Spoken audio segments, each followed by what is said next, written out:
Gujarat Maharashtra border પર આવેલું ભાઠી કરામબેલીનું કાચપાડા વિસ્તારની વલસાડ જિલ્લા પંચાયત સંચાલિત પ્રાથમિક શાળાનું મકાન જર્જરિત હાલતમાં હોવાનું જણાઈ આવ્યું છે।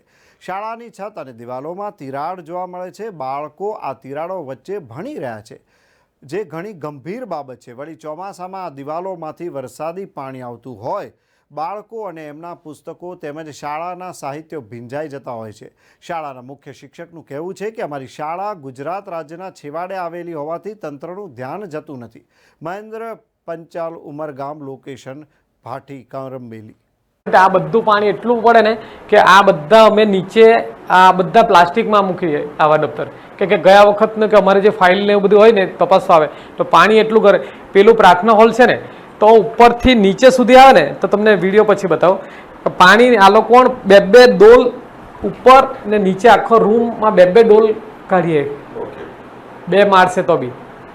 મારી શાળા છે કાચપાડા, જે ઉમરગામ તાલુકામાં ભાઠી ગામ છે ને કાચપાડા ભળ્યું છે। આ મારી શાળામાં આ કેટલાઓ સમયથી છે ને ચોમાસુમાં પાણીની એટલી તકલીફ પડે છે કે પાણી બધા ક્લાસમાંથી ઉપરથી નીચે સુધી આવી જાય છે અને આમાં બી કે બાળકોને ભણવામાં બહુ તકલીફ પડે છે કે એકદમ ને હાલત બી જર્જરિત હાલત થઈ ગઈ છે। એટલે ચોમાસામાં થોડા ક્રેક બી થઈ ગયા છે, તો એના માટે કે કંઈક સરકાર 2-3 વાર કીધું બી છે અને ત્યાં બી આપ્યું છે, પણ હજુ કંઈ થયું નથી।